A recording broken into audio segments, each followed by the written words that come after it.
The Android invasion continues. Last week we gave you a preview of the Samsung Galaxy Note, where Samsung is trying to find a middle ground between a tablet and a phone now with a 5.3-inch display. Siddharth Sharma this time gets us a full review. Last week I showed you a preview of a new unique device from Samsung, which many believe is a hybrid between a smartphone and a tablet. Yes, I'm talking about the new Samsung Galaxy Note. It's a monstrous looking device and it's definitely got an X factor to it. But before we get into a full review, let's take a look at its design first. The Samsung Note represents the middle ground between a slate and a smartphone and is a category in itself, no doubt about that.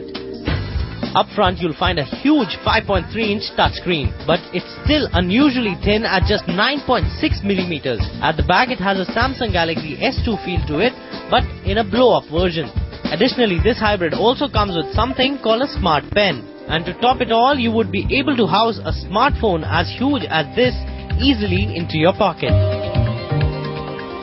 Alright, I won't deny that I fell in love at first sight with the new Samsung Galaxy Note. I mean, look at it. It's got a huge 5.3-inch display up front. But every relationship has a downside to it. And so I was found nagging and the phone nagging back to me. But before I tell you the entire story, let me remind you what the specs on the new Samsung Galaxy Note are like. The Galaxy Note features the world's first 5.3-inch HD Super AMOLED display, the largest yet. It also houses a massive 1.4 GHz dual-core processor, even beating its own Galaxy S2's computing power. The Note runs on Android 2.3.5 Gingerbread, and at the back it has an 8-megapixel camera that does 1080p full HD video recording, along with a front-facing 2-megapixel camera for video calling. Memory is at 16GB internally with a micro SD card slot that can expand up to 32GB. The monster phone called the Galaxy Note comes at a price tag of a whopping 35,000 rupees. The Samsung Galaxy Note also comes with a capacitive pen for a finer control. Handwriting is much faster on the phone than touch typing on a touchscreen keyboard. Also, it carries a certain novelty to it. The pen screen interface is quite sensitive and you can use it for freehand drawing, writing notes or handwritten memos. So the creative types would definitely love it. So those were the specs on the new Samsung Galaxy Note. As I told you, for my user experience, it was a love-hate kind of a relationship. I love this 5.3-inch Super AMOLED display up front. I love its dual-core processing capabilities, but there are plenty of apps on the Android app market that do not support such screen resolution. The camera on the Samsung Galaxy Note is also brilliant. The Smart Pen functionality is also good, and mind you, the creative types would really love it. It also easily slips into your pocket, but it's like walking with an L-guard throughout a day, if you know what I mean.